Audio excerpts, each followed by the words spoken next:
Medyo paos ang boses ko at pasensyahan ninyo ako. Maraming nasa utak ko papunta ako dito kung anong sasabihin ko. Puno kanina ang kaalaman ko. Ang problema, nung sumayaw yung magkakaroon dito,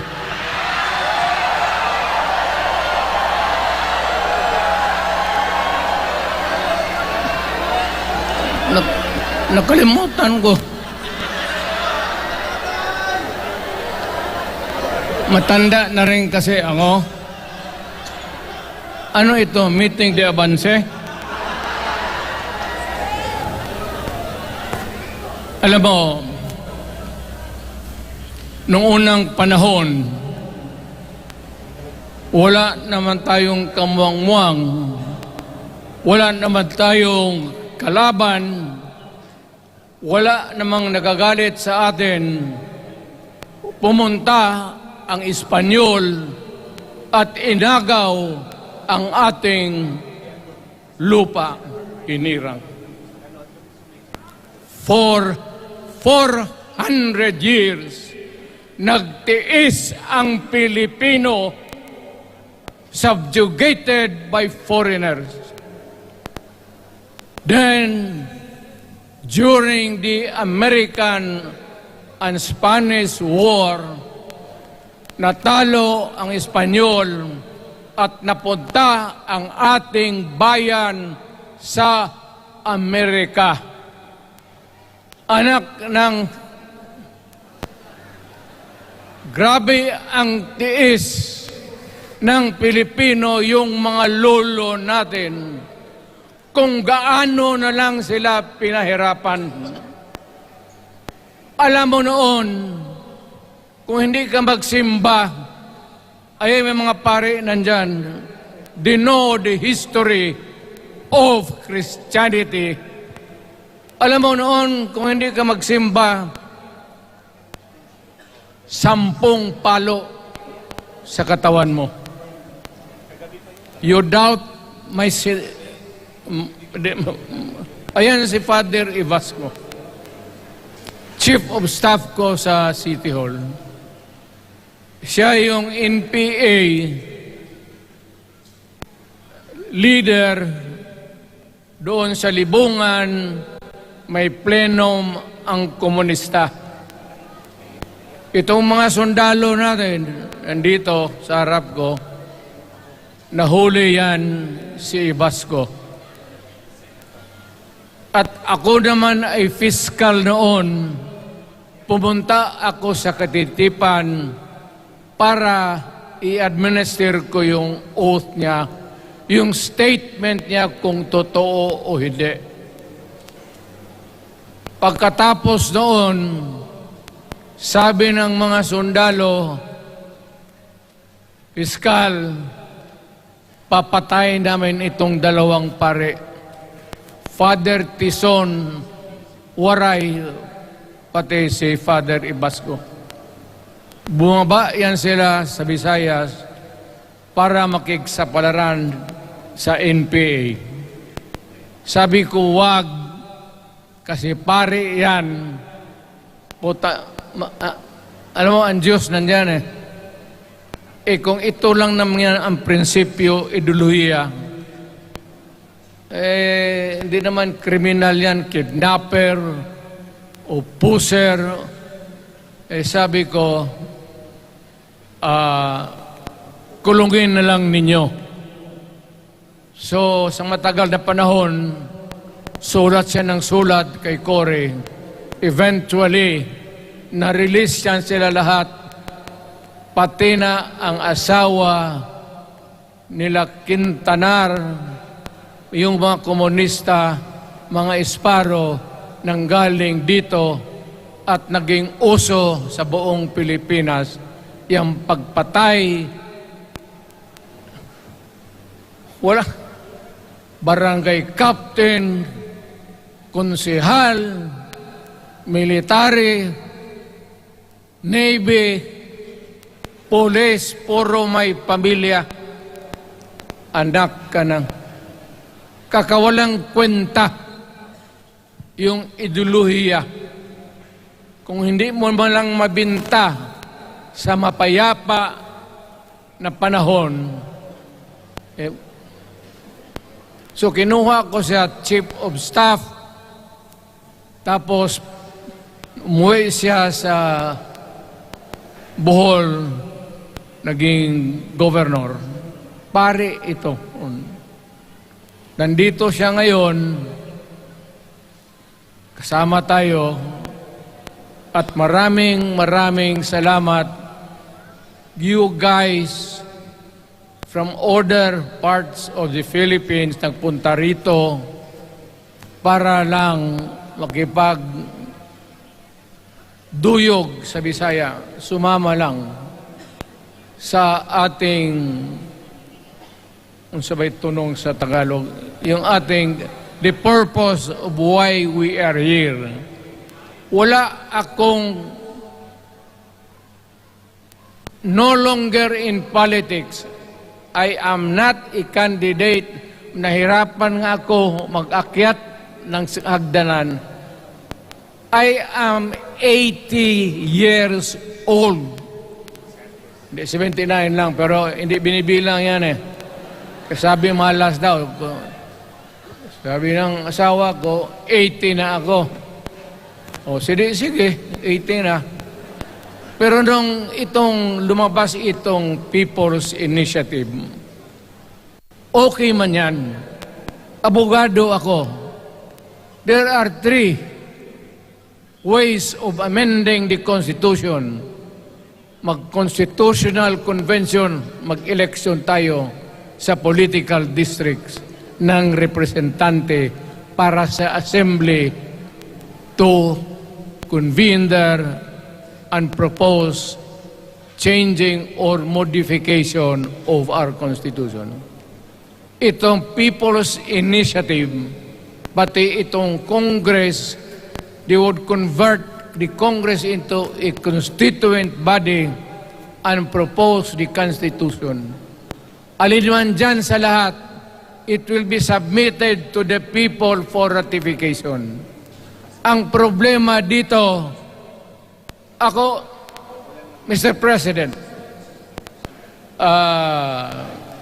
Ma'am Lisa Araneta Marcos, hindi ninyo ako kalaban. Wala akong sinasabi ng masama. Hindi lang ako makakampanya noon. Alam mo, iniiwasan ko ito. Itong panahon na ito talaga ang iniwasan ko kasi mapipilitan ako ngayon magsalita laban ng mga tao sa gobyerno. Alam mo, Mr. President, hindi ako maghingi ng tawad. Kagawan mo yan eh.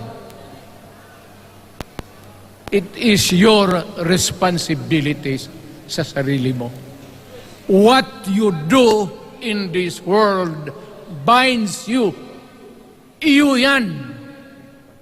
Huwag mong sisihin ang ibang tao kasi sarili mong utak at katawan yan. Nung ako'y mayor, pinakitaan ako ng evidence ng PDEA. Doon sa listahan, nandoon yung pangalan mo. Ayaw kong sabihin yan kasi magkaibigan tayo. Kung hindi magkaibigan, magkakilala. Ikaw pumapasok kayo ng alanganin. Mr. President, baka susunod ka sa dinaanan ng tatay mo. Diyan ako takot. Ayaw ko mangyari sa iyo yan. pabor lang ako namang nagmamakaawa kasi it will divide the nation at madugo itong panahon na ito. Alam mo, Mr. President, sabihin ko maya sa tao kung ano ka. Noong unang panahon, hindi tayo puro Bisaya nagkita-kita doon sa Luzon. There was a community of Filipinos. Galing Visayas, galing Ilonggo, galing Waray, galing Mindanao, galing Hulo, galing Lanao, Cebu, Samar, at Taas, Pampanga, Apare. Nagkita-kita yung mga minono natin. Kasi hinawakan tayo ng Espanyol, pati Amerikano. Nung dumating ang panahon na tayo'y nagkaharap na, sabi ng mga lolo natin, ano ang gawain natin sa bayan natin? Pwede ba tayong magbarangay-barangay lang o magkaisa tayo? Di na bale, iba-iba ang salita natin. It was agreed by the Filipinos then of all walks of life, Ma-Ilocano, Ma-Cebuano, mga taga Mindanao, they agreed to form a constitution. Alam mo, yung constitution parang bahayan sa tao. May poste. Sabi natin, magawa tayo ng magandang opisina where we can meet and talk about the destiny of this country. Doon, they agreed na may malaking bahay, may poste, mga malaking poste, at may mga muebles at kwarto, living rooms and all. Ang usapan na from time to time, lumalaki na ang bayan at magdagdag tayo ng mga opisina sa mga opisyal. Maganda yun. Bahay yun. Mga sahig, nandyan lahat. Na mesa, desks, chairs and everything. Wala tayong pinag-usapan na sirain yung bahay na yun. It was intended for posterity at inabot sa atin yung konstitusyon na yan. Although it was amended and modified, but it is still the fundamental law since 1935 hanggang ngayon. At what keeps in Ilocano, Bisaya, Waray, Moro, bakit tayo nagkaisa? Magkaiba ang salita natin, ang pagkain, iba. Ugali, iba. Bakit tayo andito ngayon? Dahil sa isang bahay. Yung bahay na yan, yung papel, the Constitution. Ngayon, ang Constitution is supposed to be a permanent thing. Ang batas na binigay ng Constitution so Congress, lawmakers, they can make laws every day, modify, change it if they want, every week. Okay lang yan. Huwag ninyong pakialaman ang Constitution kasi yun ang bahay opisyal ng Pilipino. Anak ka ng... Bakit pumasok sa utak ninyo yung People's Initiative? Anong nakain ninyo? There's nothing wrong with the Constitution right now. The environment in the Philippines seems to be positive, okay. Wala namang problema. Araw-araw, nakikita tayo. Punta Maynila, marami akong kaibigan, mga brad ko, mga classmate ko. Okay ang buhay natin. But suddenly, nandito yung People's Initiative. Alam mo, sa umpisa pa lang, nagdududa na ako. Bakit? People's Initiative manggaling sa tao. Dapat yan galing sa mga purok at doon sa barangay at doon sa DILG, ipasa nila sa syudad, sa probinsya at sa national office. Dito mga congressman,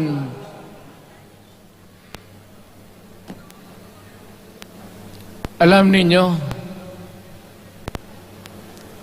kung magkaletse-letse ang buhay na ito, sabihin ko sa military, sirahan ninyo yung Congress. Magastos, nagbabayad tayo, nag-usik-usik sa kwarta. Sige pamayad para People's Initiative. So, what is the motivation? Galing ba sa puso ng tao yung pinipirma niya? Hindi yung pirma niya yung petition para ito, kaming nagsipirma dito, pumayag na merong pagkaiba ngayon sa Constitution. Pirma lang, pati pera. Anong klase yung putang inang yun? Ganon na lang ang tingin ninyo sa Pilipino. Pagka ganon, maghiwalay-hiwalay na tayo.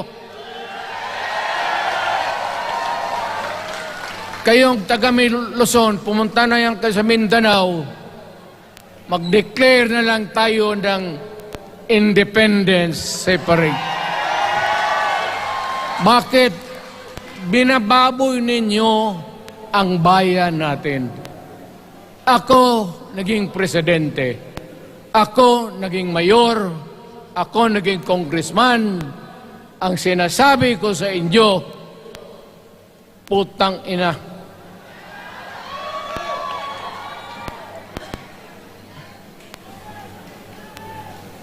Malinis to? Baka ihi mo ito, ha?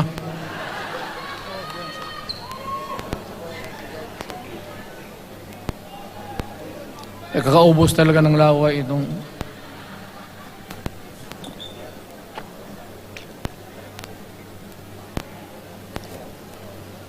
What do you expect the national government, particularly ang Malacanang?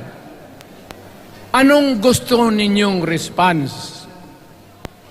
Niwala kayong mga seminar na ganon.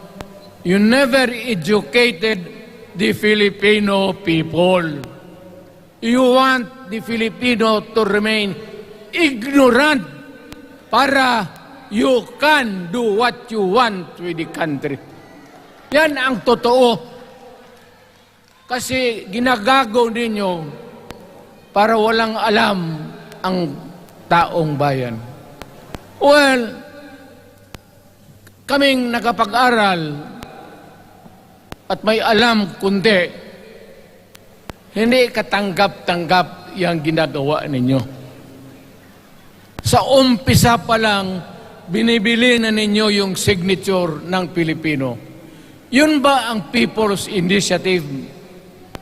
You know, national, provincial, city, munisipyo, then the barangay. Yan ang echelons ng power sa gobyerno. Hindi naman ninyo gigamit ang barangay at binigyan mo ng 20 milyones isa't isa sa kanilang mga congressman. At binibili ang Pilipino Alam ninyo kung ano yan. Kaluluwa ang ninyo ang binibili ng taong bayan. Hindi ako mapayag ng ganon. Nakapag-aral ako, hindi naman ako ignorante. Bakit ka mag-people's change? Ang problema ninyo, ganito. Hindi pa, pauna. Ang malas ng Pilipinas, every president, almost all, pag naupo na dyan sa Malacanang, walang ginagawa kung mag-isip ang mga putang ina kung paano pahabain ang termino nila. That's the problem. Bakit ganon kayo? Ang demokrasya may eleksyon. Para naman, tignan ninyo, Presidente Osmeña Bisaya, ang napaalaala ko pa, Garcia, Bisaya, then Magsaysay Ilocano, then si Quirino Ilocano. Ganon dapat. Ang eleksyon is a cleansing process. Gumagalaw yan, huwag mong pigilan. Ngayon, kung ikaw nandyan, naupo ka, you stop the process of governance, hintuin mo, kasi pahabain mo ang termino, gusto mo. Sabi ko nga sa iyo, Mr. President, kaibigan kita, Bingbong. Pag pinilit mo ito, lalabas ka ng Malacanang kagaya noong panahon na pinalayas kayo.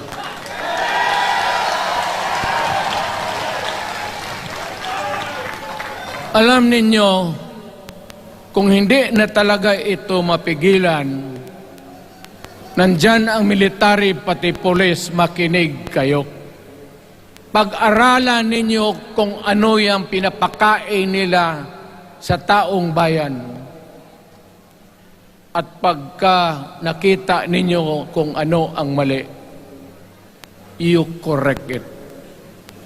Nasa inyong kamay na yan. Ganito yung plano. Presidential, tapos parliament. Ang presidential, lahat kayo, ako, ikaw, lahat, hanggang doon, nagboboto, direct vote to elect a president.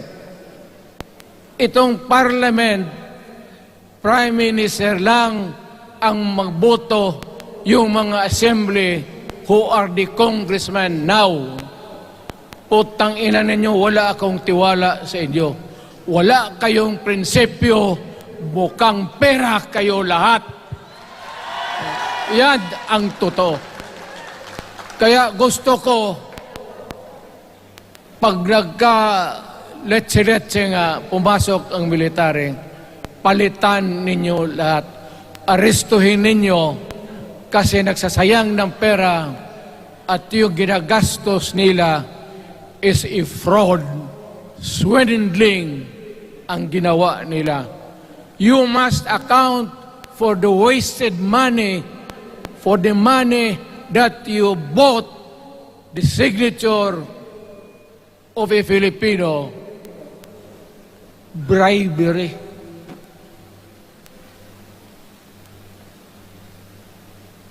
Magdasal lang kayo. If by the grace of God, mabalik ako,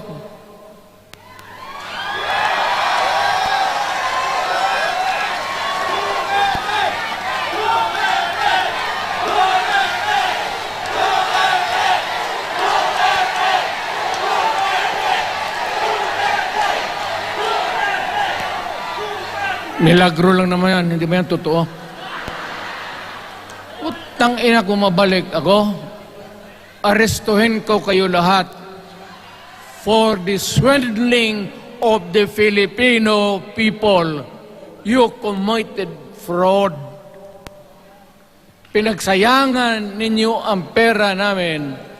People's Initiative does not involve buying the vote or the signature of the Filipino. Talagang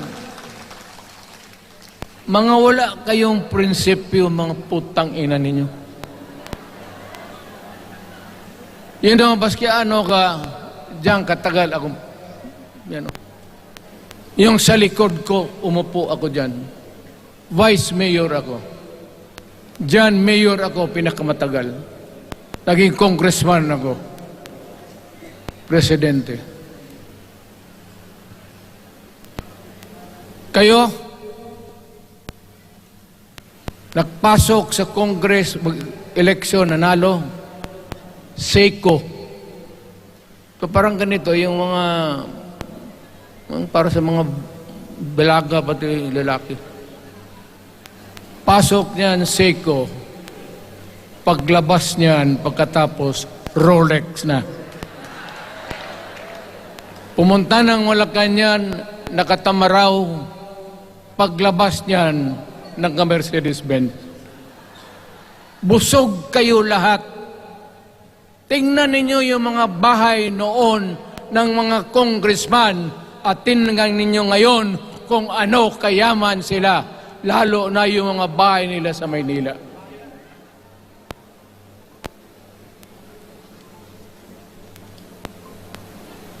Wala kayong masabi sa akin. Alam mo bakit diretsahan ako magsalita?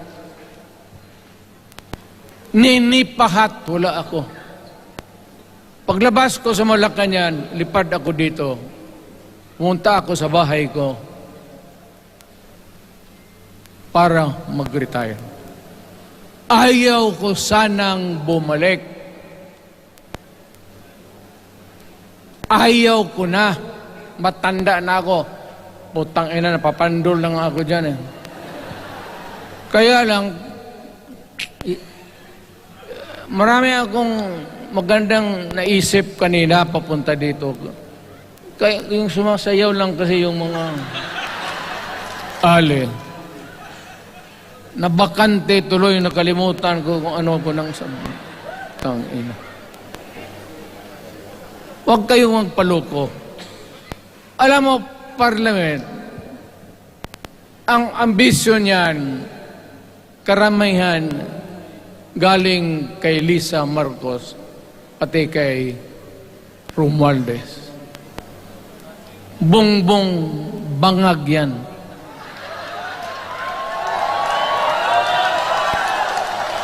That's why sinasabi ko na sa inyo ngayon, si Bongbong Marcos bangag noon, ngayong presidente na, bangag natin ang presidente.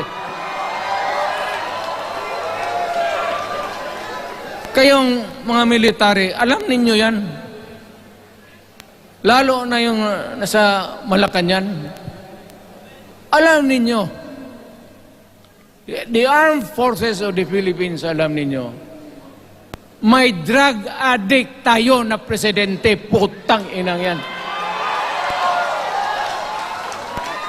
Ayun ang, bakit ako nagkaroon ng kaso ng ICC? Sabi nila, pinapagpatay ko raw yung mga drug pusher at drug addict. Mabutit na lang, wala na ako sa pwesto, baka kasali ka pa. No, Mr. President, pinilit ninyo kami. Kayo yung sa Bisaya, kinikitoy mo yung Pilipino. You are testing the waters. Not even. You are, pushing to the limits ang pasensya ng Pilipino. Wag na wag mong gawin yan. Huwag mong gawin yan, huwag mong ituluyan, kaya magkagulo. Pag hindi namin napilitan kayo sa mga rallies, sa aming mga boses, ang sentimento namin, ako'y Sinasabi. Sinasabi ko sa military, nag-hemorrhage ang bayan, gastos dito ng gastos doon. Tapos kung mag-speech, ang pinag-usapan ang putang inang pobreng Pilipino. Gastos dito, gastos doon. Mga military, maawa kayo sa bayan. Pag hindi namin kaya, gawin na ninyo. Gawin ninyo, kawawa ang Pilipinas. Alam mo, presidente, tapos mag-parliament, tumatakbo ng assemblyman o congressman niya si Sandro, tapos ipasok nila sa assembly, gawain nilang prime minister. Yan nga ang sakit ng Pilipino. You want to perpetuate yourself in power at the expense ng buhay ng bayan. Mabuti sana kung bright kayo. Kung drug addict ka lang naman at may asawa kang hungry for power, tapos may isa itong taga Leyte, gusto siyang mag-prime minister at gawin niya itong bongbong, diyan ka lang, ako ang bahala. Ceremonial president ka na lang. Ako na ang magpatakbo ng bayan sa parliament. Yan ang plano nila.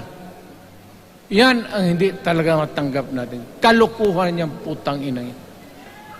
Huwag kayong... Alam mo, bakit ako makipag-away ng presidente? Marami siyang sundalo. Kaya natin, kayong pumalag, pero there is always a time for everything. May panahon na ikaw ay sikat. Sa ayaw mo at sa hindi, may panahon ka talagang bababa dyan sa Malacanang. Gaano katagal ka man to hang on to the power, that is for God to decide for the nation. Kami, patayin ninyo, wala na akong silbi. Tapos na ako, naging presidente na ako. Nakatikim na ako ng pag-upo ng silya dyan sa Malacanang. Ganoon na lang ang ang alaga ko sa bayan.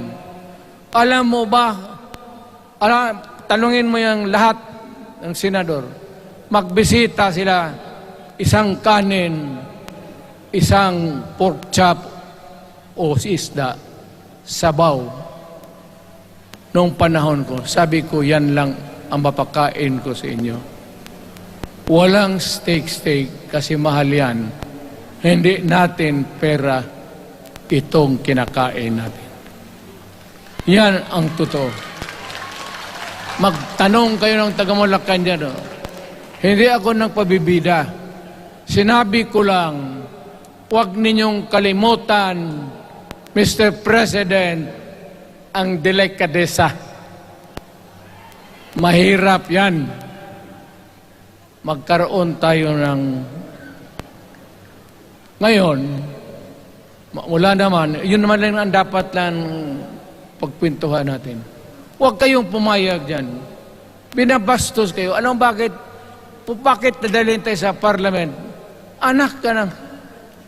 So pag doon, kontrolado na nila, pati yung anak na assured na maging... Yan nga ang mahirap eh. Lahat na maging presidente, ang pamilya nila, walang inisip kung hindi paano titira dyan hanggang sa matapos ang panahon. May I remind you, itong election, papalit-palit ito. Para sa lahat, mayroong Ilocano, may Bicolano, may Bisaya. Hindi mo pwedeng suluhin yan. The election is a cleansing process. It does not, it's never the intention of the whoever wrote the Constitution na ikaw, isang Pilipino, taga Paway, taga Batangas, taga Davao, ikaw, Rodrigo Duterte, nandiyan ka na, huwag ka nang umalis. It was not the intention of the lawmakers. Demokrasya tayo, Mr. President. Huwag mong kalimutan na isang term ka lang pagkatapos bababa ka na. Pag ayaw mong bumaba, utang ina magkagulo ang bayan, sabihin ko sa inyo. Ngayon, nakikinig kayong mga military. Gusto ninyong iwasan ang dugo? Kayo lang ang makapigil nito. Putang ina, pigilan mo yung kalukuhan na yan. Pagka hindi itong rally na ito, it will multiply all over the Philippines and there will be trouble. Kami ako ang nauna kasi galit ako. Dumaan ako ng presidente.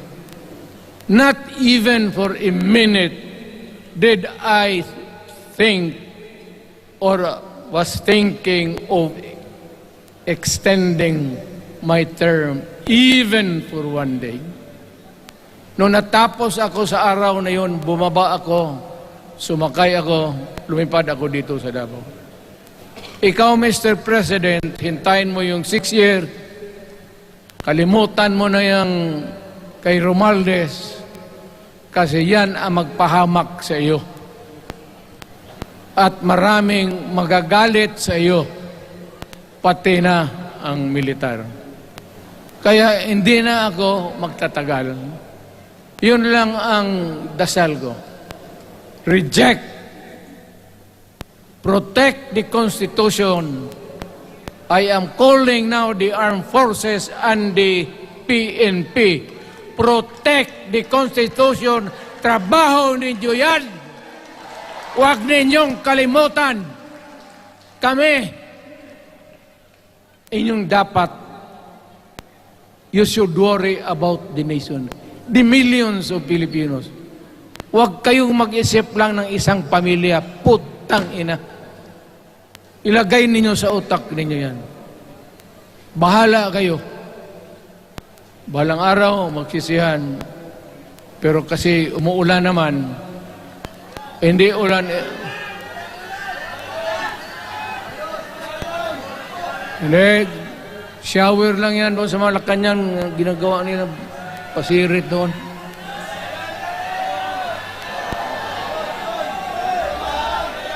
Wala naman rin akong masabi. Kasi hindi man ito eleksyon. Nakafocus lang ako sa People's Initiative and the way that they are handling the process of the People's Initiative. Ang nangyayari ngayon, hindi yan People's Initiative, kung hindi buying the people for their signatures. Pag-umpisa pa lang, bayaran na. At maniwala ka ng konstitusyon, lalabas yan maganda, kung pira-pirahin lang tayo.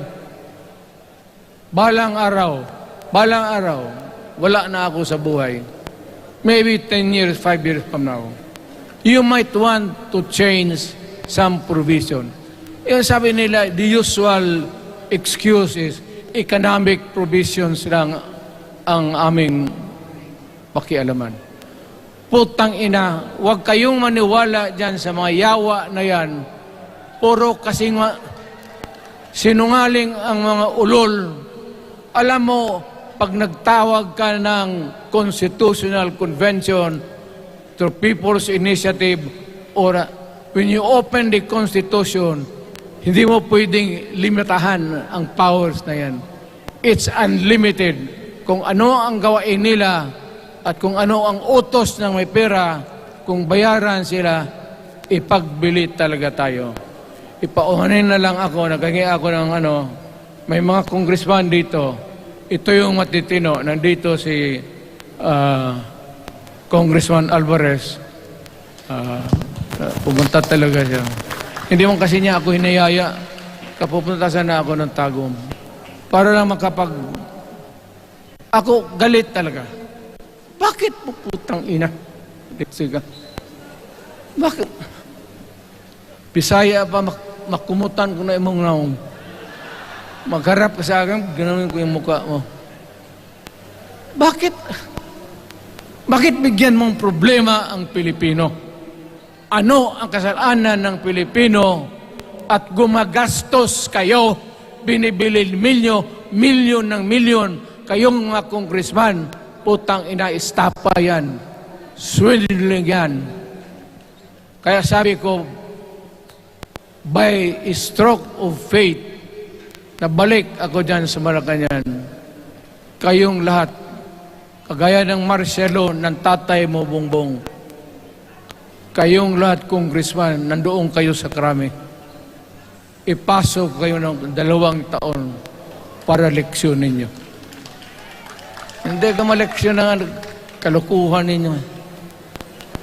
Wala. Hindi pa nga naayos ang kati. Ano bang, what's wrong with the Constitution? Tell me. Kung hindi yung inyong ambisyon. The real purpose itong constitutional changes sa People's Initiative is really to perpetuate those who are in power. Yan na lang ang ganyan ninyo. Marami akong sabihin, maybe kung patayin nila ako, putukin yung eroplano, wala na tayong magawa. Ngayon kung sino, alam mo na kung sino, yung sa Malacanang, yun ang aristuhin ninyo. Sila nag-umpisa ng kaguluhan ito. Ladies and gentlemen, I am very thankful na nandito kayo, mga Tagalog, Bisaya at taga-Maynila. And I hope that we will continue to love our country. Magbigay sila na pera, tanggapin ninyo. Pera ninyo yan. Hindi ba ninyo na sa isip ninyo? Bigyan kayo ng 1,000, 100, tanggapin mo. Pera ninyo yan. Pati yung sa bulsa nila, kinakain nila, at pinagbili ng bahay kung saan-saan, pera ninyo. So, make sure na bago kayo lumabas lang naman sa mundong ito, may panahon lahat, mamatay tayo. Mag-iwan kayo ng isang prinsipyo. Sabi ninyo sa mga anak ninyo, tinanggap ko yung pera kasi pera natin ito, ibili natin pagkain. Pero yung prinsipyo natin, huwag natin ipagbili. Yan ang iiwan mo sa mundong ito para sa mga anak ninyo. At yan ang dadalhin mo sa langit. Pagka sinabi ni San Pedro, anong nagawa mo? May ginawa ako para sa bayan. Tapos magsabi sa San Pedro, ano pa?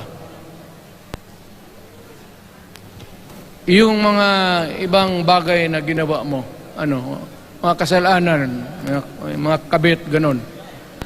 Sabihin mo kay San Pedro, nandito ako sa langit para makipag-isa sa Diyos. Pag hindi ka tumahimik, yung manok mo, hawakan ko, ilambos ko yan sa ulo mo. Putang ina ka. Buksan mo yung puwertahan at papasok tayo. Magkita-kita tayo sa langit. Lahat kayong hindi nabili, sigurado ako, langit kayo. Kaya basing anong kasalanan niyo, okay na yan. May guarantee na kayo yung passes. Mahalaga yan as a matter of principle. Prinsipyo sa tao. Maraming salamat po.